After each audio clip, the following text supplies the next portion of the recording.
새벽 기도회를 또 참여하면서 또 한 주간의 삶을 살아내는 것이 참 보통 고단한 일이 아니었을 텐데 이렇게 열심을 내주신 우리 성도님들께 감사드리고 또 이 기간을 통해서 하나님의 은혜가 여러분들의 삶과 가정에 가득 흘러 넘치기를 소망합니다. 우리 장영범 집사님, 김옥주 집사님 가정에서 감사헌금 드리셨고요. 우리 심진숙 권사님, 상지인 집사님, 우리 서옥자 권사님, 김인숙 권사님, 우리 민승기, 민지영, 우리 민병현, 신용혜, 우리 권사님, 장로님 가정에서도 감사헌금 드리셨고요. 장미선 집사님 감사헌금 드리셨습니다. 오늘 이제 마지막 날 제가 환우분들을 위해서 기도하겠다고 말씀을 드렸는데요. 오늘 그 뒤에 준비된 이름 명찰표를 작성하셔서 언제라도 또 기도를 요청하시면 저희가 마치고 끝까지 제가 기도하도록 하겠습니다. 이제 오늘 마지막 5번째 특별 새벽 기도회에 믿음의 사람들 중에 오늘은 세례 요한에 대해서 조금 나누려고 합니다. 예수님께서는 이 요한을 가리켜서 여자가 낳은 자 중에 세례 요한보다 큰 이가 없다고 말씀하셨어요. 요한의 키가 컸다는 뜻이 아니고요. 요한이 가진 독특한 위치가 굉장히 중요하다는 말입니다. 여러분, 세례 요한은 구약의 마지막 선지자이면서 동시에 신약 시대를 여는 인물이었습니다. 그래서 구약에서는 말라기 3장 1절과 말라기 4장 5절 6절에 예수님이 오기 전에 엘리야 같은 선지자가 와서 메시아를 예비할 것이라고 예언했습니다. 예수님께서는 그런 요한을 가리켜서 오리라 한 엘리야가 곧 이 사람이다 라고 확언해 주시죠. 그러니까 사실 요한이 없으면 누구도 없는 거죠. 예수님도 없는 거죠. 구속사의 결정적인 전환점을 열기에 가장 중요한 인물 중 하나가 요한입니다. 그래서 그가 가장 크다라고 주님이 말씀하신 이유는 요한 이전의 모든 선지자들은 동일하게 장차 오실 메시아를 예언했지만 예수님을 직접 보고 그분을 직접 세상에 소개한 선지자는 누가 유일한 거죠? 세례 요한이 유일한 거죠. 그래서 이 요한은 태어날 때부터 좀 특별한 사명을 가지고 태어난 사람이다. 그리고 믿음으로 그 사명을 끝까지 완수해낸 하나님의 신실한 종이었다. 이렇게 볼 수 있습니다. 오늘 요한의 삶을 우리가 쭉 살펴보면서 저와 여러분의 삶에도 그와 같은 믿음과 또 우리의 사명이 함께 회복되는 은혜의 시간 되기를 소망합니다. 세례 요한은요, 하나님의 계획 속에서 태어났습니다. 그의 부모인 사가랴와 엘리사벳은 제사장이었지만 나이가 많아서 자녀를 가질 수 없는 상태였습니다. 당시 자녀를 가질 수 없다는 건 저주를 받은 것으로 여겨졌기 때문에 제사장으로서 꽤나 곤란한 상황이었어요. 그런데 하나님의 특별한 은혜로 이 요한을 잉태하게 되죠. 더 정확하게는 요한의 출생이 전적인 하나님의 계획과 뜻 가운데 이루어진 일임을 알게 하시려고 하나님은 엘리사벳과 이 사가랴, 이 가정을 사용하셨다는 것입니다. 천사가 어느 날 나타나서 뭐라고 말하냐면 그가 주 앞에서 큰 자가 될 것이고 성령으로 충만하게 될 것이다 라고 말씀하십니다. 정작 이 이야기를 듣고 있던 사가랴는 이 사실을 믿지 않았어요. 아니, 아내 엘리사벳의 태가 다친 지가 몇 해인데, 그리고 이미 자신도 어떻게 되었죠? 노인이 되었어요. 어떻게 그런 일이 일어날 수 있겠어? 라고 속으로 비웃기까지 했다는 거예요. 그래서 말씀해 보면요, 요한이 태어날 때까지 그는 말을 하지 못하게 되는 저주를 받기도 했습니다. 징계를 받은 거죠. 여러분, 이것은 세례 요한의 삶이 처음부터 그 어떤 것도 우연이 아니라 하나님의 특별한 계획 가운데 이루어졌음을 우리에게 말씀하고 있는 것입니다. 그런데 성도 여러분, 저와 여러분도 하나님의 특별한 계획과 또 하나님의 섭리 가운데 있다는 사실을 여러분 믿으시기를 바랍니다. 여러분, 우리의 삶에도 하나님의 섭리가 있고 하나님의 특별한 계획이 있다는 거예요. 그러니까 요한만을 특별하다고 성경이 우리에게 말하는 것이 아니라 하나님이 계획하시고 부른 모든 주의 백성들이 사실은 하나님의 은혜 안에서 계획되어 있고 특별한 뜻이 있다는 것을 말씀하고 있다는 거예요. 그리고 또한 그 선미 속에서 태어난 주의 백성들에게는 이 사명이 있다는 것을 믿으셔야 됩니다. 나 같은 사람이 무슨 사명이 있어? 뭐 잘하는 게 하나도 없는 나를 하나님이 뭐가 아쉬워서 사용하시겠어? 여러분 집에 보시면 그릇이 많으시죠? 그죠? 밥그릇도 있고요. 국그릇도 있고 작은 그릇도 있고 큰 그릇도 있는 것입니다. 귀한 그릇도 있고요. 막 쓰는 사발도 있습니다. 쓰임은 다 다르죠. 집에 쓰는 그릇이 용도에 따라서 귀히 쓰이는 것도 있고 막 쓰이는 것도 있듯이 하지만 쓰임은 다 있는 거죠. 주 안에 사랑하는 성도 여러분, 하나님은 우리를 하나님의 백성으로 특별한 은혜 가운데 구별하여 부르셨고 저와 여러분을 향한 계획이 있으셨다는 거예요. 그리고 하나님은 우리를 모두 다 사명자로 부르셨어요. 여러분 이 사실을 꼭 아셔야 돼요. 그리고 이 사명을 이루는 일에 무엇이 요구됩니까? 우리의 믿음이 요구되는 거예요. 그러니까 믿음은 우리의 사명을 이루는데 반드시 필요한 하나님의 은혜인 거죠. 그러면 세례 요한의 사명은 무엇이었는가? 하나님은 요한의 삶을 통해서 무엇을 기대하셨는가? 이게 중요하겠죠. 그의 역할은 두 가지로 요약할 수 있습니다. 첫 번째는 예수님의 길을 예비하는 것과 두 번째는 예수님을 높이는 것이었습니다. 이사야 40장 3절에 광야에서 외치는 자의 소리여 이르되 너희는 여호와의 길을 예비하라. 또 말라기 3장 1절에 보라 내가 내 사자를 보내리니 그가 내 앞에서 길을 준비할 것이오라고 말씀했습니다. 세례 요한의 사명은요, 예수님 앞에서 예수님의 오실 길을 준비하고 예비하는 것이었어요. 그는 회개의 세례를 전파하면서 사람들의 마음을 준비시키는 역할을 감당했습니다. 그런 사역을 신실하게 감당하는 통해 곧 오실 메시아 그리스도를 사람들이 알아볼 수 있게 하고 그 마음을 준비시키는 일이 세례 요한의 역할이었다는 거예요. 실제로 이 요한의 그 열정적인 어떤 사역들 가운데요, 많은 사람들이 감화되었고 회개의 세례를 받기 위해서 사람들이 요한에게 찾아와 머리를 숙이며 세례를 받았어요. 심령의 변화가 그 시대 가운데 일어나고 있었다는 것입니다. 이 가운데 누구도 세례를 받으시죠? 우리 예수님도 이 세례 요한에게 세례를 받으셨고 그 자리에 하나님의 영광이 나타나는 장면을 우리가 말씀을 통해서 보게 됩니다. 그러니까 그런 사역들을 통해서 이제 장차 오실 그리스도를 준비하고 사람들이 그리스도께서 오셨을 때 그가 메시아임을 알아볼 수 있는 이정표가 되는 것이 요한의 역할이었다는 거예요. 두 번째는 세례 요한은 예수님을 높이는 삶으로 부름받았습니다. 오늘 우리가 읽었지만 요한복음 3장 30절에 그는 흥하여야겠고 나는 어떻게 해야 된다고요? 쇠하여야 하리라. 세례 요한은요, 사람들의 기대감을 불러일으켰어요. 그리고 존경을 받았습니다. 당시로 말하면 굉장한 유명 인사였어요. 어느 날 광야에 나타난 선지자의 모습에 사람들에게 영적인 기대감을 막 불러일으켰고 그의 설교를 듣기 위해서 수많은 사람들이 몰려 나왔습니다. 영향력이 생겼어요. 사람들은 모두 저가 엘리야의 현신이다, 엘리야가 살아 돌아왔다라고 말할 정도로 그는 강력하게 그 시대를 향해서 메시지를 선포하고 하나님의 사역을 감당했다는 것입니다. 그래서 사람들이 요한에게 혹시 당신이 메시아냐? 당신이 그이십니까? 라고 물었을 때 그는 뭐라고 말합니까? 나는 아니라고 대답했어요. 나는 오실 주님의 신발끈을 묶는 것조차도 감당하기 어렵다고 말합니다. 그러니까 요한은 모든 삶을 통해서 예수 그리스도를 준비하고 또한 어떻게 합니까? 주님을 높이는 일에 그는 헌신했다는 것입니다. 성도 여러분, 우리의 각자의 부름과 사명이 다 다릅니다.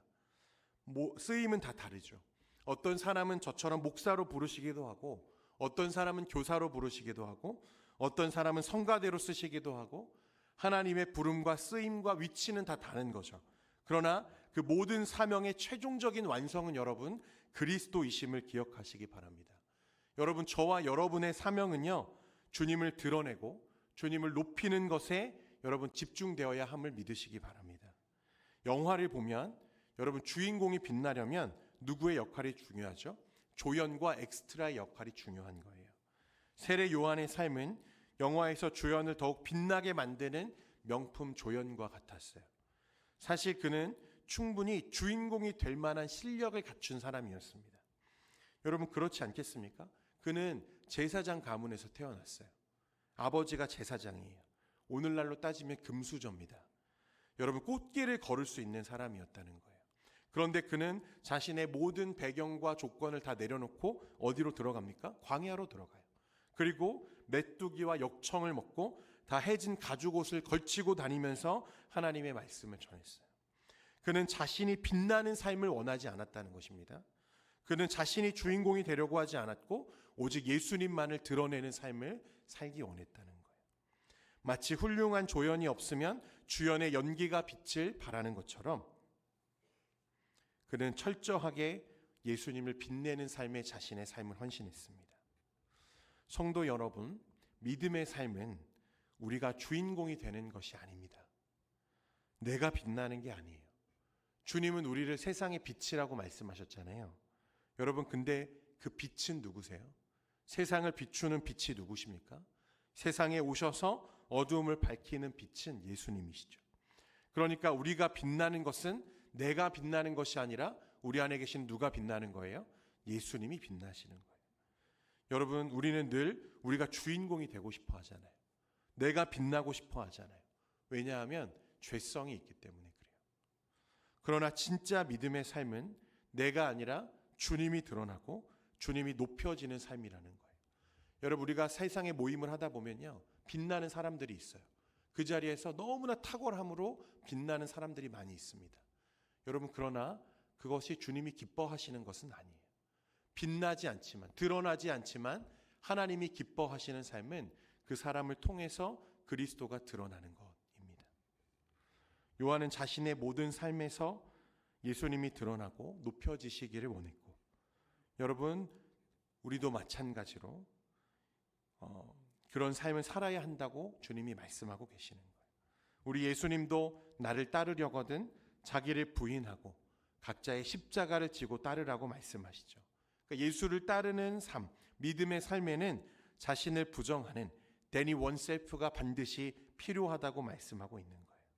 주 안에 사랑하는 동현교회 성도 여러분, 저와 여러분은 모두 사명자이고 그 사명은 우리 주 예수 그리스도를 드러내고 높이는 것임을 기억하시기를 바랍니다. 여러분, 이 일에 모든 역량을 우리가 집중해야 돼요. 마지막으로 세례 요한의 사역적인 중요성과 시대적인 사명을 우리가 생각했을 때 세례 요한의 이 마지막, 이 최후는 사실 너무 이르고 조금 허무하다는 생각이 들게 합니다.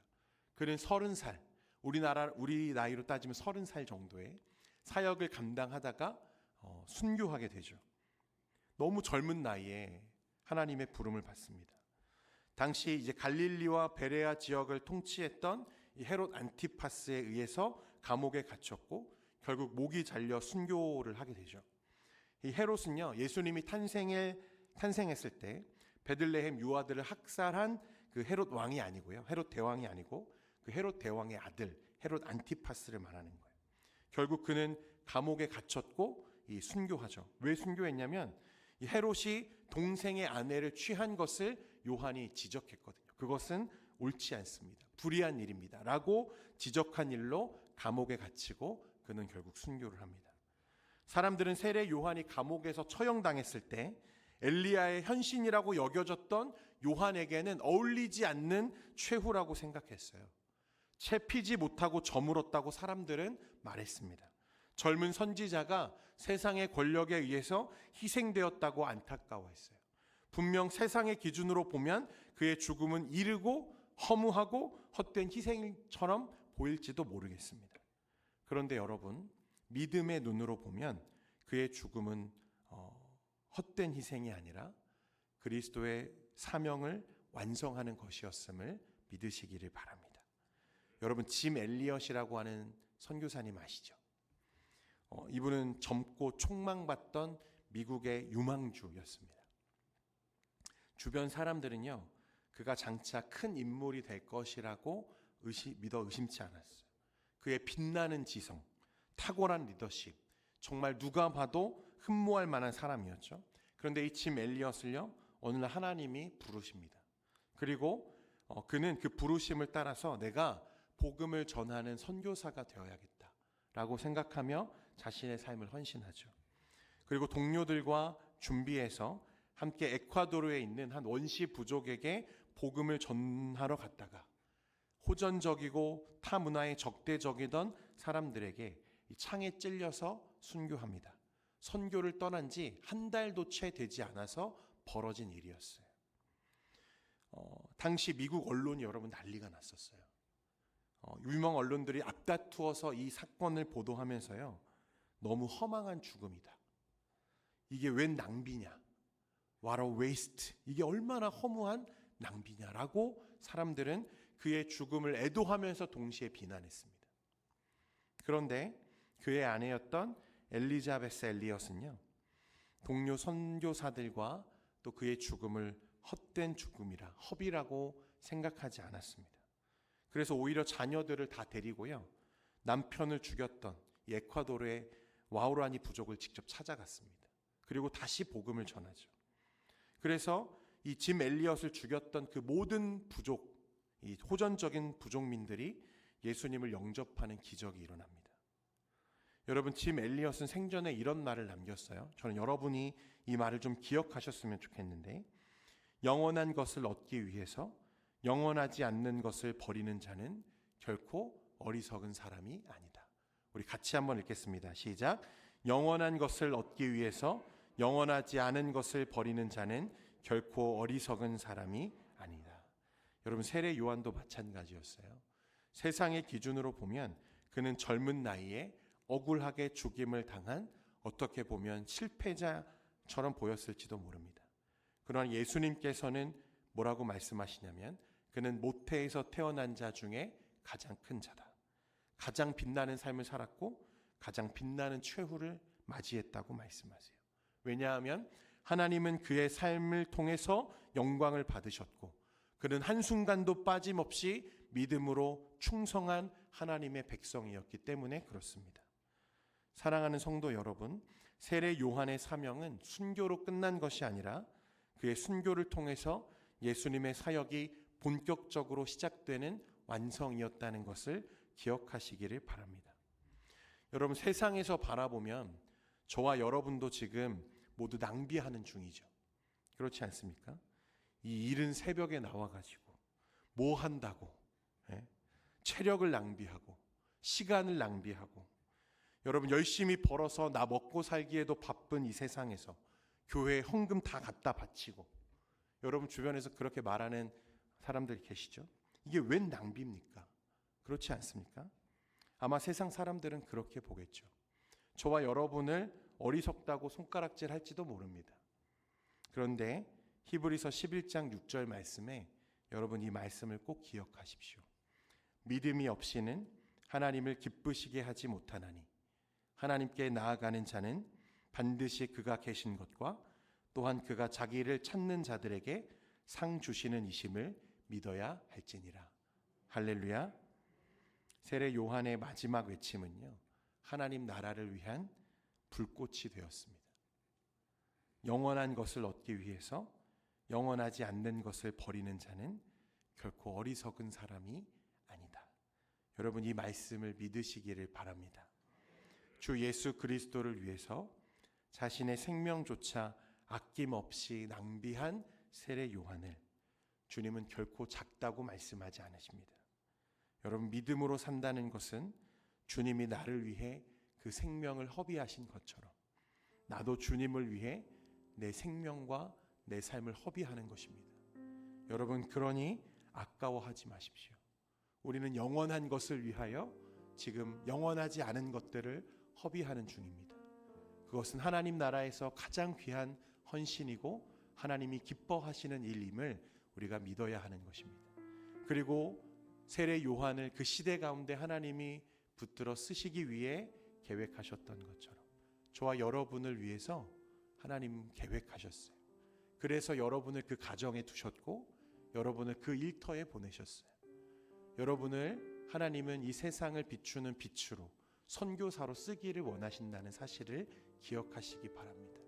그래서 우리가 앞에서 살펴보았던 믿음의 사람들, 아브라함처럼, 모세처럼, 다윗과 다니엘처럼 여러분 믿음의 삶으로 빛나시기를 바랍니다. 그러할 때 하나님이 영광을 받으시고 기뻐하는 거예요. 세상은 알아주지 않겠죠. 세상은 오히려 우리를 어리석다고 말할지 모릅니다. 이게 웬 낭비냐.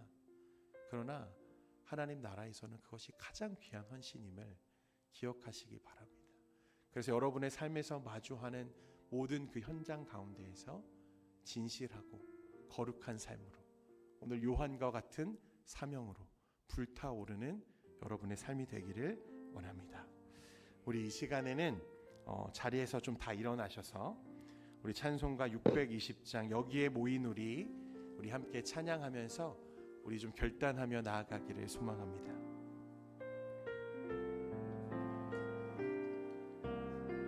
여기에 모인 우리, 여기에 모인 우리, 주의 은총 받은 자여라. 주께서 이 자리에 함께 하심을 계심을 아노라. 언제나 주님만을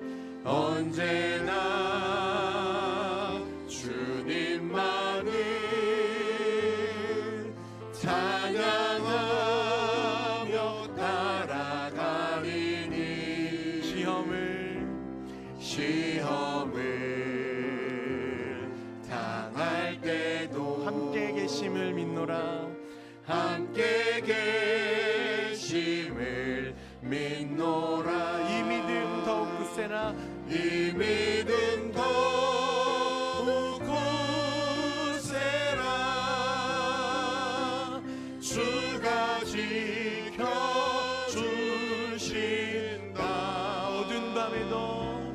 어두운 밤에도 주의 밝은 길 인도하여 주신다. 3절로 찬양합니다. 여기에 모인 우리, 여기에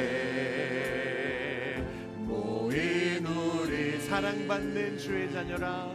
사랑받는 주의 자녀라. 주께서 뜻하신 바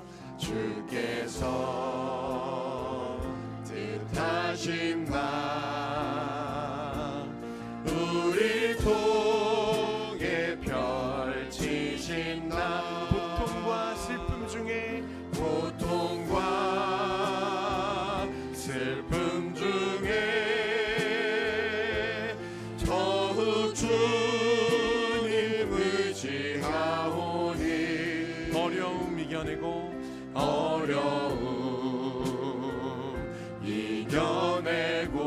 주님 더욱 찬양하라.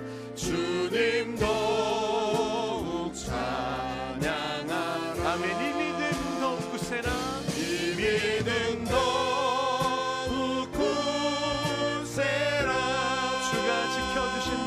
주가 지켜주신다.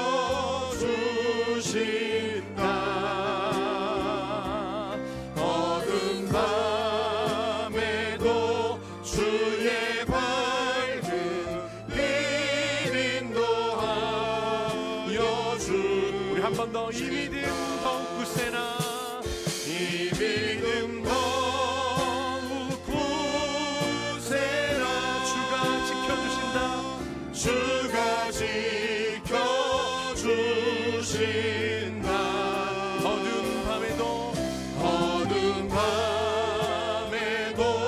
주의 밝은 길 인도하여 주신다. 사랑하는 성도 여러분, 주님은 세례 요한과 같이 저와 여러분을 쓰기를 원하십니다. 너무나 감사한 것은 그 믿음의 길을 혼자 걷지 않게 하시고 우리의 동역자들을 내 옆에 두셨습니다. 그것이 여러분 옆에 계시는 우리 사랑하는 지체들입니다. 우리는 함께 하나님의 나라를 이루어가며 세례 요한과 같이 예수 그리스도를 드러내고 예수님을 높여드리는 삶에 우리가 헌신해야 할 줄 믿습니다. 이 시간 기도할 때 세례 요한과 같은 믿음을 주옵소서. 우리도 믿음의 길을 걷게 하여 주옵소서. 주님을 드러내고 주님을 높이는 사명자가 되게 하여 주옵소서.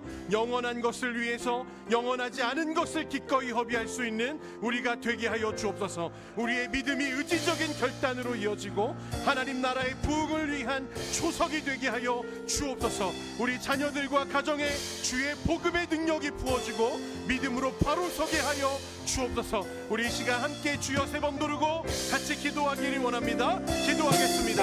주여, 주여, 주여. 존귀하신 하나님 아버지, 이 영성 새벽 기도회, 특별 새벽 기도회로 우리를 부르셔서 하나님 믿음의 걸음을 걷게 하시는 하나님의 은혜를 우리가 묵상하게 하시니 감사합니다. 오늘 세례 요한과 같은 믿음 주셔서 하나님 사명자가 되게 하시고 하나님 우리도 그 믿음의 길을 걸을 수 있도록 인도하여 주옵소서.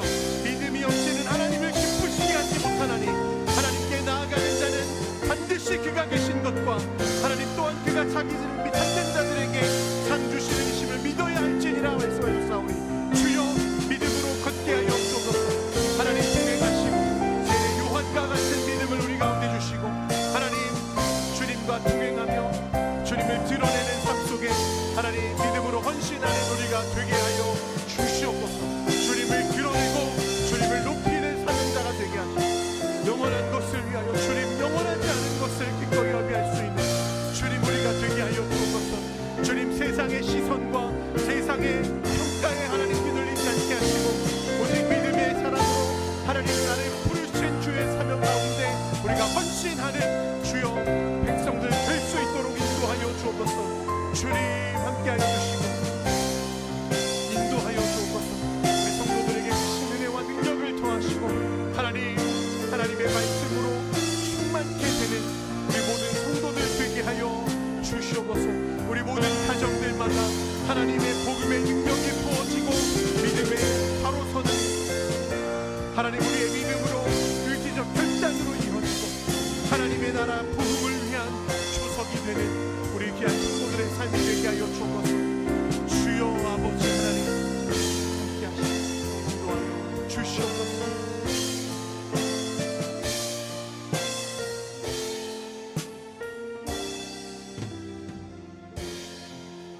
존귀하신 하나님 아버지, 지난 5일간 믿음의 사람들을 통해서 하나님 우리의 마음을 깨우시고 다시 믿음의 길을 걷게 인도하신 하나님 아버지께 감사드립니다. 하나님 믿음이 무엇인지 바로 알게 하시고 믿음으로 말미암아 살게 되는 우리 거룩한 동현교회 성도들 되도록 인도하여 주옵소서. 아브라함과 같은 모세와 같은 다윗과 다니엘과 세례 요한이 걸어갔던 그 믿음의 길을 걸으며 오직 주님을 드러내고 주님을 높여드리는 삶을 살아가는 우리 모두가 되게 하여 주옵소서. 영원한 것을 위해서 영원하지 않은 것을 허비할 수 있는 우리가 되게 하시고 보이지 않는 것을 위해서 보이는 것을 내려놓을 수 있는 믿음의 결단이 있게 하여 주옵소서. 그래서 주님이 우리에게 보여주신 그 믿음의 길을 순종으로 걸으며 하나님의 나라를 이루어 갈 때 하나님 우리의 삶을 통하여서 영광 받으시고 하나님의 나라가 우리 성도들의 삶과 그 가정에 이루어지게 하여 주옵소서. 우리를 통하여서 세상이 그리스도를 보고 하나님의 영광을 드러내는 하나님 믿음의 역사가 우리 안에 일어나게 하여 주옵소서. 이런 믿음의 사람들을 통하여서 하나님은 그 시대를 깨우고 하나님 지역을 변화시키고 하나님의 일들을 이루어 가실 줄 믿사오니 하나님 나라를 위해 헌신하기를 다짐하는 주의 백성들과 특별히 우리 자녀들을 주님 주목하시고 이 시대를 향한 하나님의 사람들로 사용하여 주옵소서. 하나님 우리를 써주시옵소서. 우리를 통하여 일하여 주옵소서. 복음의 능력을 믿고 하나님 믿음으로 바로 서는 우리 동현교회 되게 하여 주시옵소서. 하나님께서 함께 하실 줄 믿사오며 이 모든 말씀 우리 주 예수 그리스도의 이름으로 기도합니다. 아멘. 이제는 우리 주 예수 그리스도의 은혜와 아버지 하나님의 극진하신 사랑과 성령님의 위로 교통 충만케 하심이 영원한 것을 위해 영원하지 않은 것을 기꺼이 허비하기 원하는 나의 삶과 나의 생명조차도 주님께 아낌없이 드리기를 원하는 여기 모인 모든 주의 권속들과 동현교회 모든 성도들과 우리 자녀들 머리머리 위에 이제로부터 영원토록 항상 함께 있을지어다. 아멘. 여러분 계속해서 여러분 가지고 나오신 기도 제목을 위해서 기도하시고 기도 받으실 분들은 앞으로 한 번씩 올라오시면 되겠습니다.